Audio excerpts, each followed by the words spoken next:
Desde el principio de los tiempos hemos intentado saber lo que nos depara el futuro para ir un paso por delante del destino. Desde los adivinos hasta Nostradamus, la predicción del futuro nos ha dejado perplejos e hipnotizados durante miles de años. ¿Las respuestas han estado ante nosotros todo este tiempo?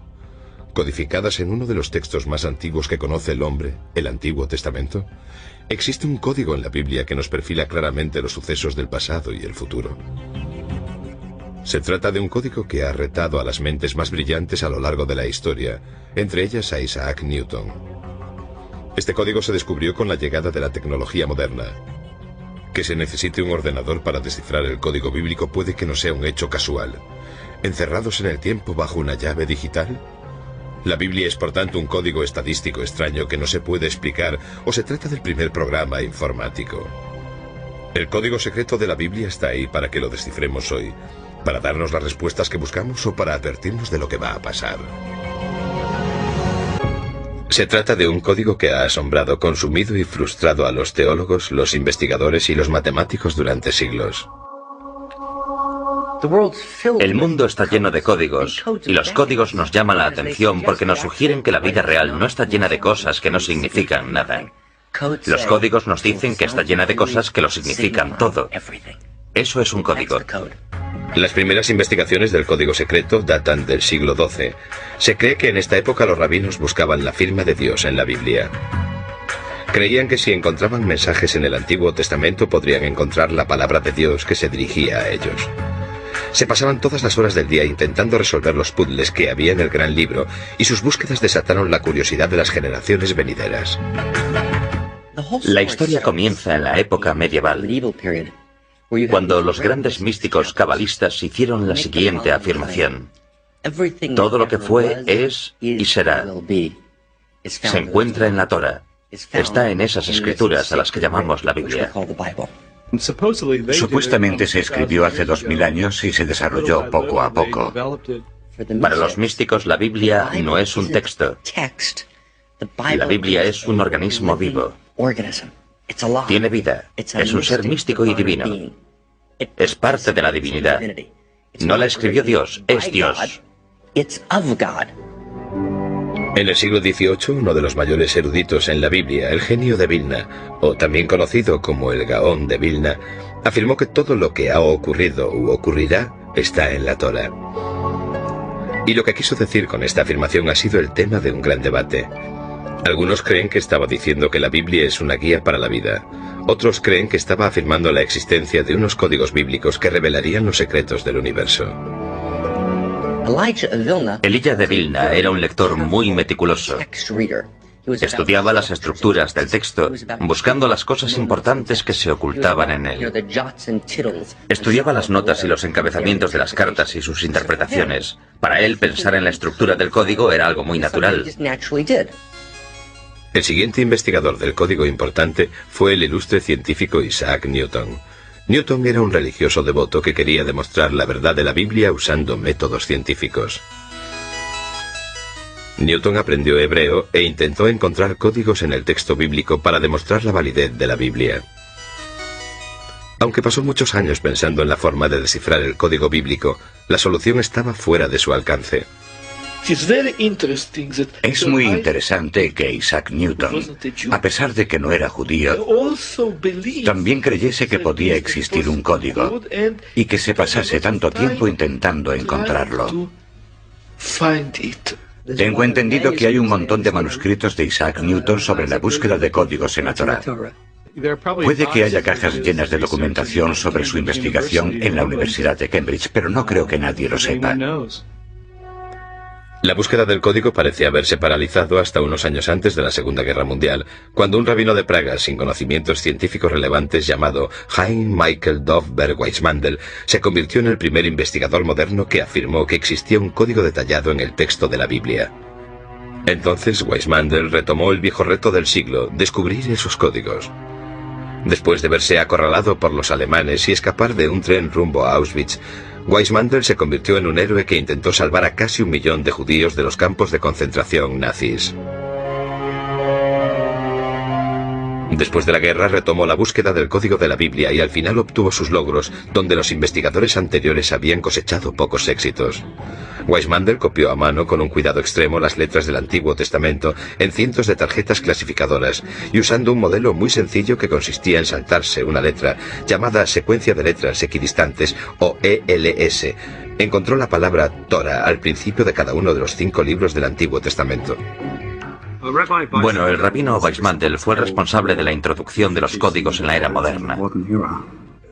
Lo que buscaba era solamente este fenómeno de ELS, de secuencia de letras equidistante o salto de letras. No tenía ordenadores, así que no podía determinar un ELS básico.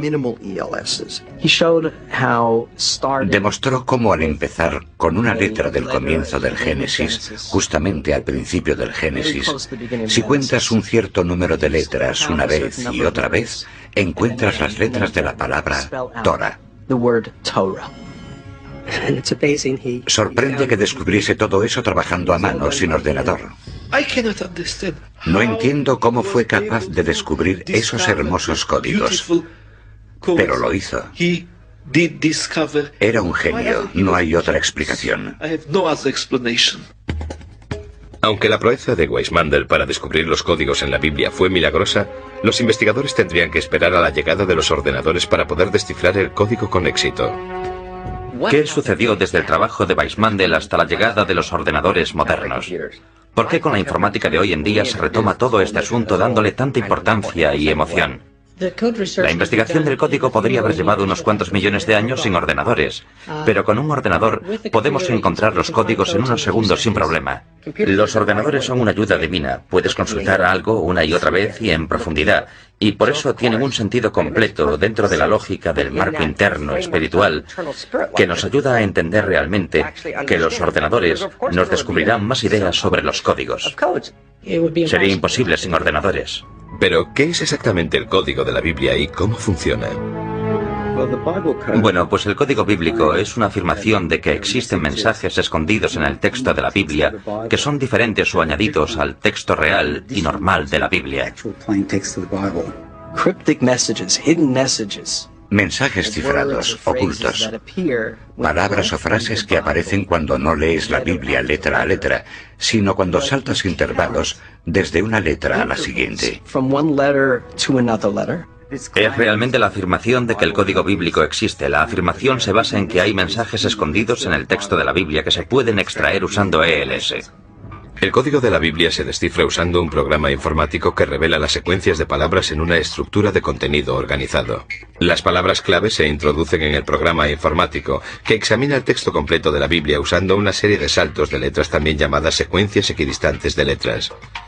Es muy importante señalar que cuanto más corto es el salto de letras que genera el ordenador, más sorprendente es el hallazgo. Si se encuentra la palabra, el buscador de código se sitúa en el lugar de la Biblia en el que se localizó la palabra. Esta zona se llama la cuadrícula o la matriz. Entonces se examina minuciosamente la cuadrícula en busca de otras palabras relacionadas con la primera palabra que encontró el ordenador. Aquí tenemos 3 ELS: orden, comida y rosas. Tenemos la misma distancia entre orden, aparece cada 10 letras, la misma distancia entre comida, cada 10 letras, y la misma distancia entre rosas, cada 11 letras hacia atrás. Y así es como hacemos todas las búsquedas informáticas, salvo que usamos el hebreo en lugar del inglés. Bueno, las reglas son bastante flexibles. En realidad puedes empezar por la letra que quieras y escoger el intervalo que prefieras. Lo más importante es que una vez que has escogido un número concreto de letras para la secuencia de salto, tienes que continuar con el mismo número hasta encontrar todas las letras de una palabra. A veces es una palabra o una frase con sentido, otras veces solo es un galimatías. El matemático lituano Eliyahu Rips se considera el descubridor moderno del código de la Biblia. En 1985, Rips, junto con su equipo de investigadores, desarrolló un programa informático para encontrar mensajes ocultos en la Biblia. Leí algo sobre los códigos a finales de los 70. El libro por el que empezamos a saber de la existencia del código es el que publicaron los estudiantes del rabino ya fallecido Weissmandl. Al momento me di cuenta de que se trataba de algo muy interesante que debería estudiar en profundidad. Retomando el estudio donde Weissmandl lo había dejado, Rips y su equipo empezaron a trabajar en un programa informático para buscar básicamente modelos simples ocultos en el texto de la Biblia. Los resultados fueron inmediatos. Al principio aparecieron frases simples. Después, Rips se dio cuenta enseguida de que habían descifrado algo que iba a hacer temblar la tierra. Para probar su descubrimiento del código bíblico, Rips y su equipo llevaron a cabo 2 experimentos detallados y escribieron un ensayo que revolucionaría el mundo científico y religioso. Para probar la validez de los códigos, los investigadores hicieron una lista con los nombres de los rabinos más importantes de la historia, con sus fechas de nacimiento y muerte. Después las buscaron con ELS en el Antiguo Testamento. Los resultados fueron estremecedores y constituyen una prueba incluso más sólida de la existencia de los códigos. Los 2 experimentos realmente abrieron nuevos horizontes. El experimento del rabino fue... Con las fechas de los fallecimientos se publicó en la Ciencia Estadística. Ciencia Estadística, una de las revistas científicas más importantes del mundo, publicó el ensayo en 1994. Inmediatamente desató una tormenta de controversia. Obviamente era un ensayo poco común. Nuestra mayor preocupación era que nuestra publicación se podría interpretar como un sello de aprobación científica. Y nos preocupaba porque realmente no queríamos que la gente lo interpretase de ese modo. Con el éxito de Rips y de su equipo, se había superado el reto de encontrar un código en la Biblia que había durado tantos siglos. ¿Pero qué contiene el código? ¿Qué está intentando decirnos?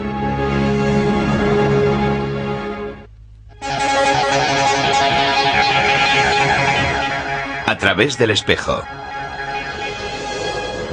En 1994, Ciencia Estadística, una revista científica importante, publicó una investigación que asombró al mundo científico.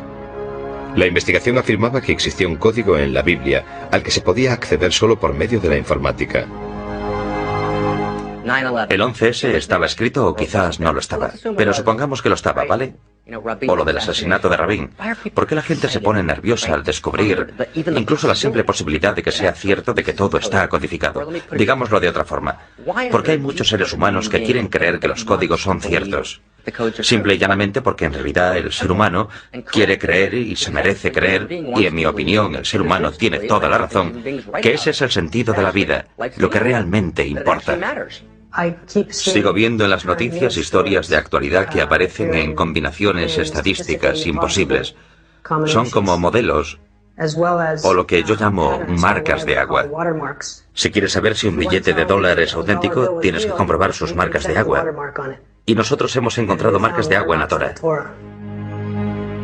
Con el descubrimiento del código de la Biblia, los investigadores se apresuraron para estudiar el contenido de los mensajes.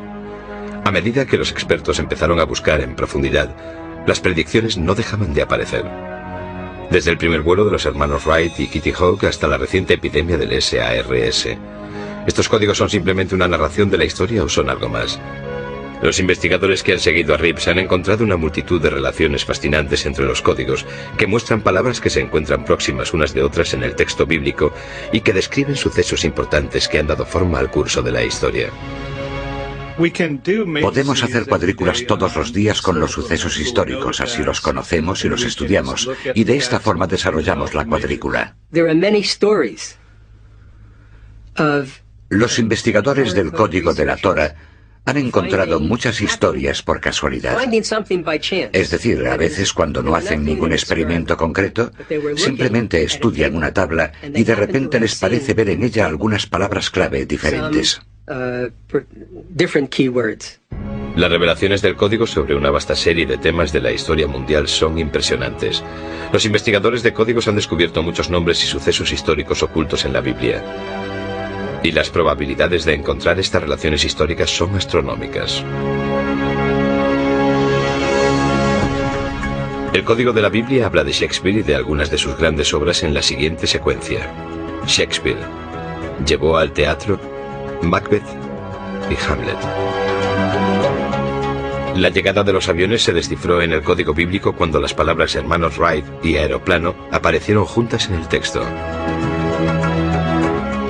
También se encuentra el espíritu pionero en una cuadrícula codificada que retrata la misión histórica del Apolo 11 con la secuencia: el hombre en la luna, nave espacial.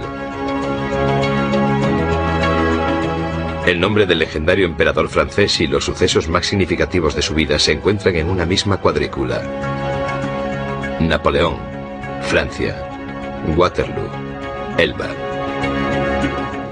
La naturaleza de este texto es tal que hay distintos niveles de códigos solapados, capas y capas de información superpuestas. Hay una infinidad de niveles de significado correcto. Los códigos no son más que uno de esos significados que pueden ser infinitos. Han aparecido ocultos los nombres de muchos de los grandes científicos y del impacto de sus descubrimientos. Aparece el descubrimiento de la electricidad de Thomas Edison y el invento de la bombilla. Edison, electricidad, bombilla. La teoría de la relatividad de Albert Einstein, que revolucionó el mundo moderno, aparece en una cuadrícula que contiene las palabras Einstein, ciencia y la frase completa: derrumbó la realidad presente. Incluso aparece el nombre de uno de los primeros investigadores del código, Isaac Newton, relacionado con su teoría de la gravedad. El código también ha revelado sucesos que han cambiado el curso de la historia. El devastador impacto en la economía y en la sociedad de la crisis de la bolsa de 1929 aparece con las palabras: colapso económico, depresión, bolsa, 1929. Los triunfos y tragedias de la guerra también están ocultos en el antiguo texto. El nacimiento de Estados Unidos con las palabras Revolución Americana, 1776. La caída de los zares y el nacimiento del comunismo aparecen en una misma cuadrícula. Revolución Rusa, 1917. Quizás uno de los argumentos más escalofriantes de la existencia del código bíblico son los mensajes ocultos que narran uno de los sucesos más horribles de la historia contemporánea: la Segunda Guerra Mundial. Hay muchos códigos con Hitler. Existe un código de Hitler, el nazi. Aparecen claramente los nombres de las figuras y palabras clave en una cuadrícula congruente. Se encuentra la subida de Adolf Hitler. Hitler, nazi y enemigo. En la misma cuadrícula en la que se anuncia al malvado Hitler también se encuentran las palabras hombre malvado y masacre. En los códigos aparece el ataque japonés a Pearl Harbor. Los golpearán, destruir, aniquilar. En la misma secuencia aparece la entrada de Estados Unidos en la Guerra Mundial. El código incluso deletrea con una claridad sorprendente el uso de las armas atómicas estadounidenses contra Japón. Las palabras holocausto atómico y Japón concurren en la misma cuadrícula junto con el año concreto, 1945. Si lo tenemos todo en cuenta, no hay forma de que esto pudiese aparecer de forma aleatoria todo junto en el texto. El trágico asesinato de John Fitzgerald Kennedy en 1963 y las misteriosas circunstancias que rodean su muerte destacan en tres formaciones distintas. La primera es Presidente Kennedy.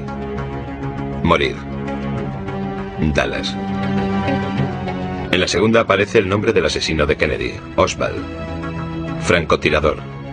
Nombre de asesino que asesinará. El nombre de Oswald aparece de nuevo en una secuencia de código que describe los hechos que rodearon su muerte a manos de Jack Rubin. Oswald. Rubin. Matará al asesino. El nombre de Robert Kennedy aparece en una cuadrícula junto con el de su asesino. R.F. Kennedy. S. Sirvan.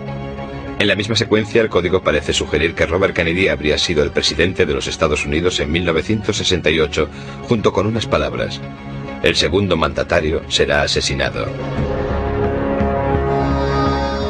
El hecho de que no nos den una pista de sus orígenes nos resulta tan intrigante como los sucesos que predice el código bíblico. La idea de quién fue exactamente el creador del código es tan controvertida como el código en sí. ¿Fue Dios quien codificó la Biblia o fue otra persona?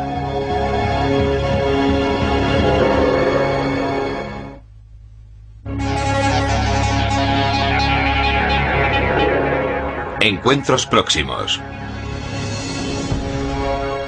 Gracias a la informática se descifró el código de la Biblia.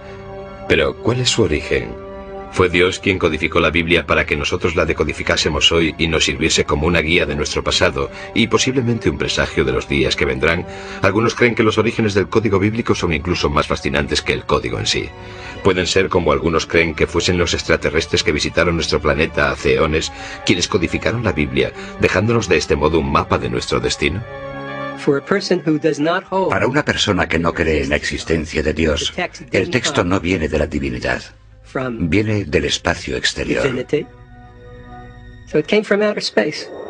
En mi opinión es imposible, porque si fuesen los extraterrestres, entonces tendrían que haber conocido los detalles concretos sobre una gran cantidad de sucesos a lo largo de la historia.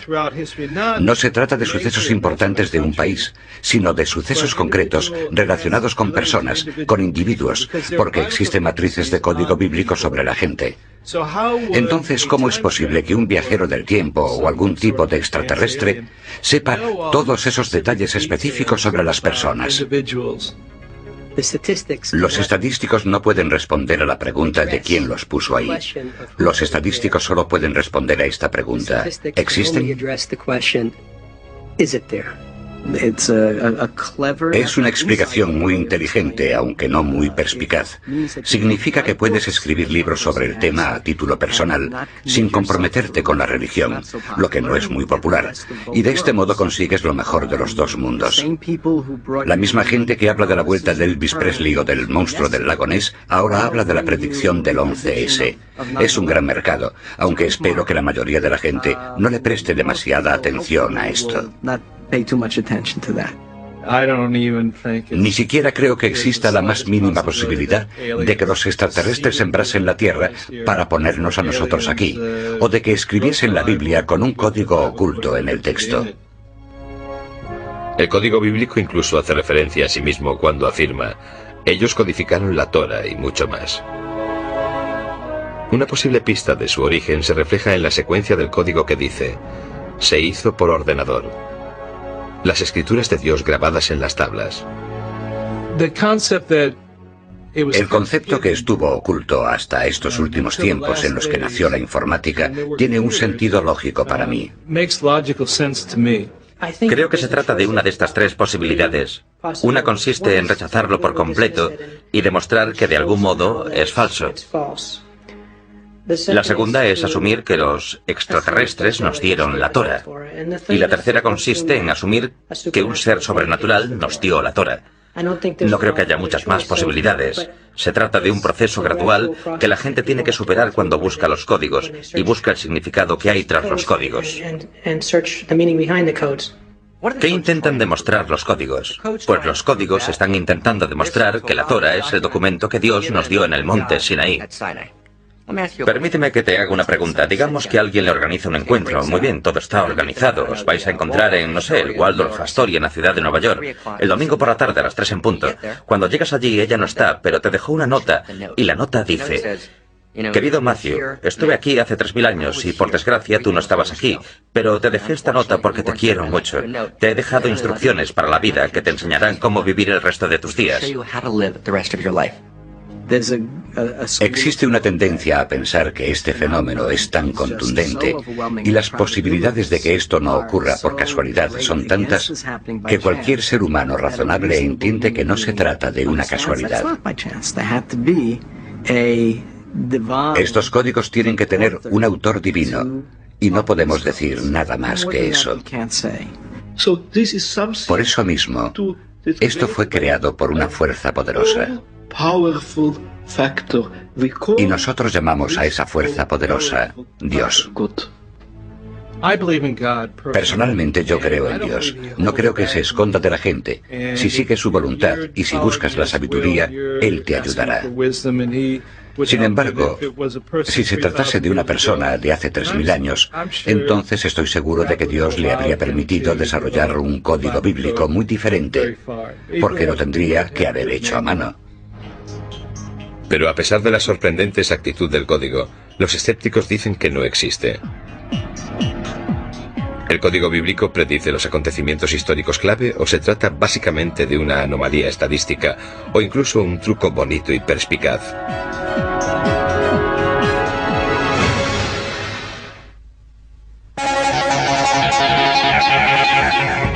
El gran debate. Aunque el código bíblico ha revelado sucesos pasados con una exactitud sorprendente, algunos escépticos creen que las predicciones del código se pueden encontrar en cualquier libro que tenga una extensión similar al de la Biblia. Varios estudiosos han asumido el reto de refutar el código bíblico intentando invalidar las pruebas que se usaron para demostrar su existencia. Un examen del texto del clásico Moby Dick descubrió un mensaje sobre la muerte de la princesa Diana. Aunque los que se oponen a la existencia del código se basan en experimentos y estudios científicos sólidos, no pueden explicar ciertos sucesos reales que se han podido predecir antes de que ocurriesen. La predicción que los principales defensores de la existencia del código ven como una prueba de la existencia del mismo, descubierta por dos investigadores diferentes, Moshe Katz y Michael Drosnin, es el asesinato del primer ministro israelí, Yitzhak Rabin. Rabin, asesino que matará. ¿Qué significa esto? Se trata de algunos sucesos del futuro que se predijeron acertadamente.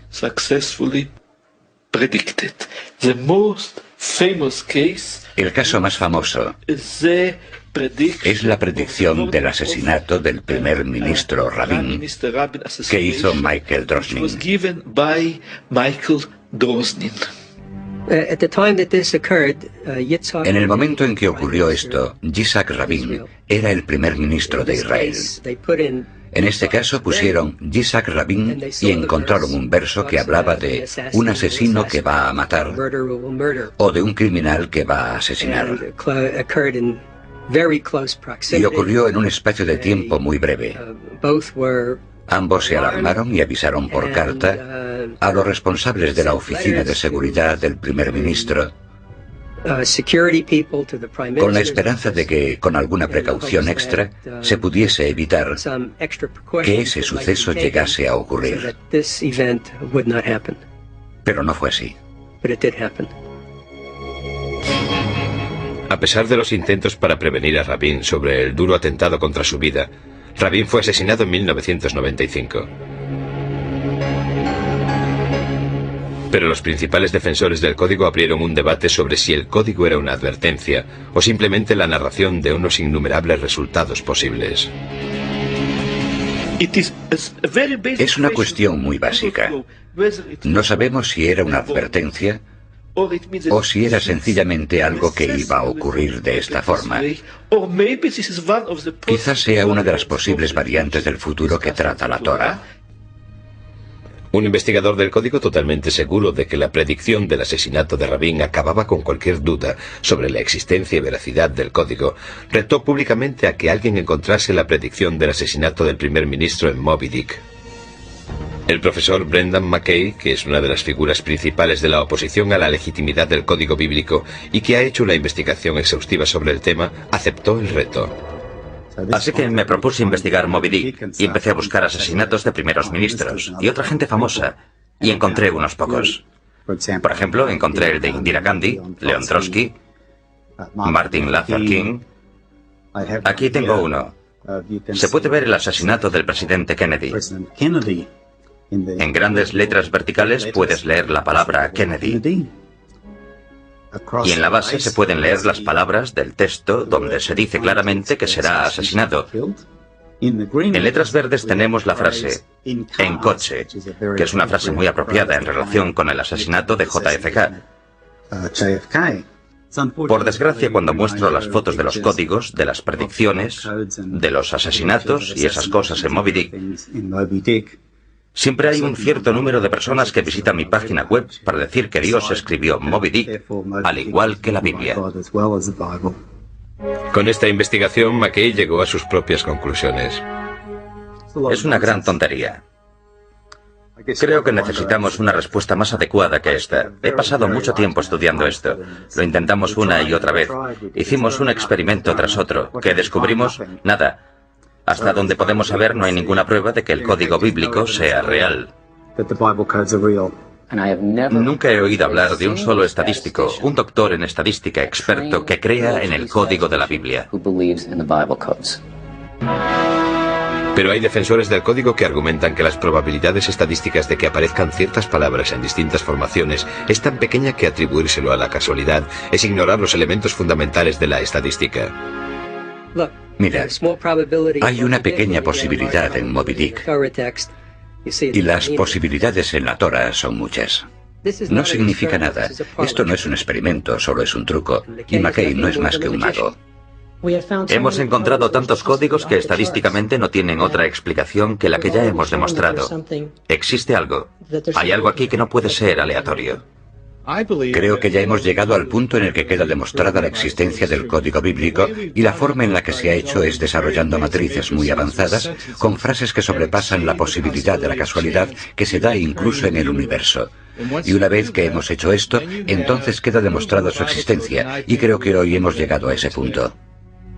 Otros investigadores argumentan que dejando las probabilidades estadísticas a un lado, deberíamos mirar la validez del código de otra forma. El debate no tiene mucho que ver con si este o aquel código son ciertos o no. Se trata de saber si son una posibilidad real. Si crees que cada código es correcto, que todo esto funciona a la perfección y puedes predecir lo que va a ocurrir, en realidad estás loco. Si crees que los códigos no existen, que no es posible, que existe una especie de idea absurda de que debe de haber códigos por todas partes, realmente te estás perdiendo algo estupendo sobre la complejidad del mundo. No estás viviendo en un mundo codificado, y no vivir en un mundo codificado es como vivir en un mundo monótono, y un mundo así no es realmente un buen lugar para vivir. A pesar de los sólidos argumentos de McKay y de sus seguidores contra la existencia de los códigos, los que apoyan su existencia nos muestran más ejemplos reales de las predicciones de los códigos sacadas de los titulares de hoy en día. ¿Qué dice el código bíblico sobre los acontecimientos recientes? ¿Y qué nos advierte sobre el futuro?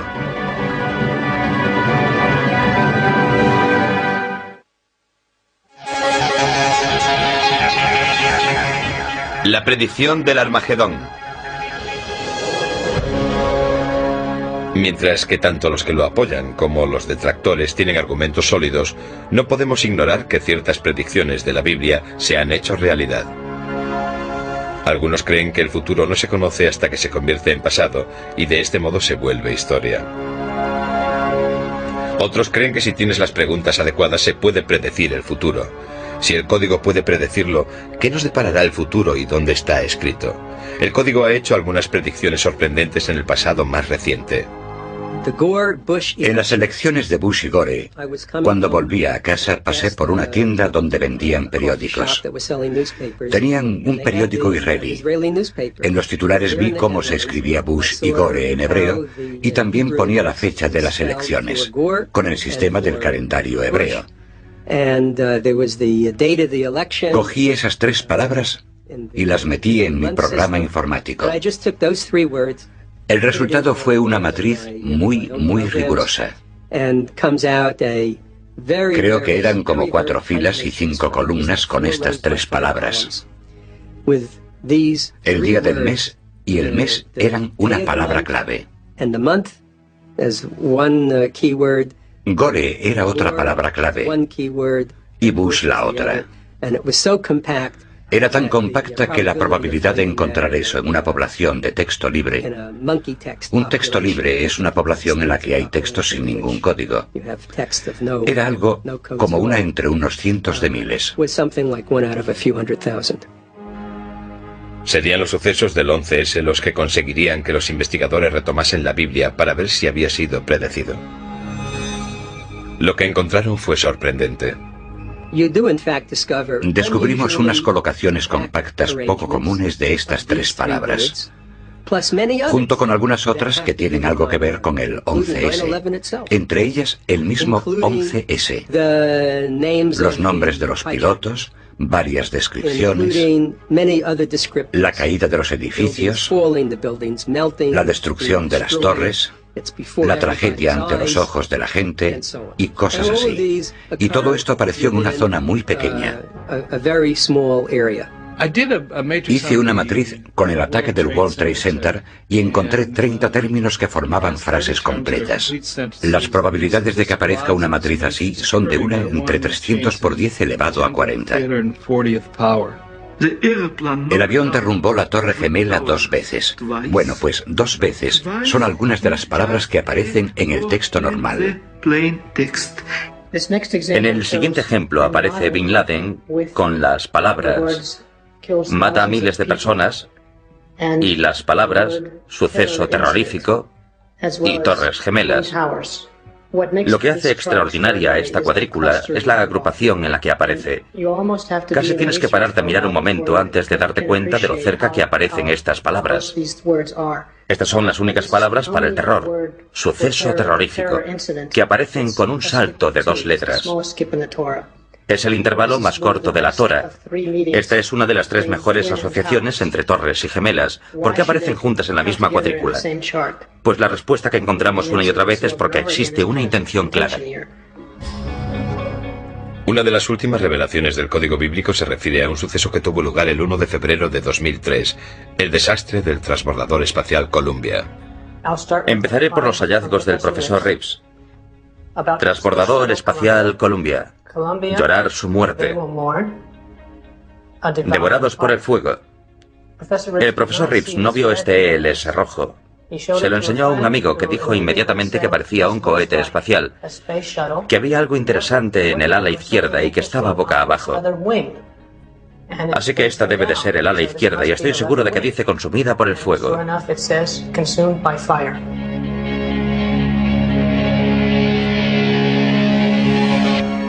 El código predijo incluso la guerra estadounidense más reciente.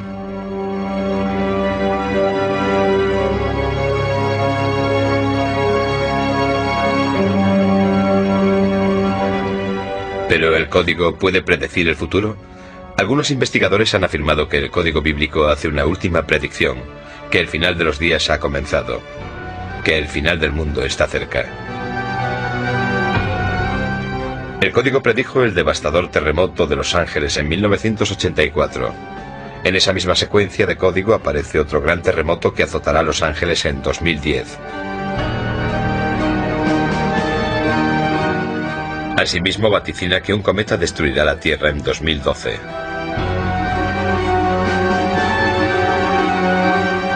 También sugiere que el incremento reciente del terrorismo internacional podría ser el precursor de la llegada del final de los días. ¿Estas predicciones son futuras catástrofes o simplemente aumentan las posibilidades de que sucedan? Algunos investigadores advierten que los códigos se pueden cambiar. Como podemos ver en el ejemplo, tenemos Al Gore en azul y presidente en amarillo. Y esto lo encontró el profesor Reeves un año antes de las elecciones.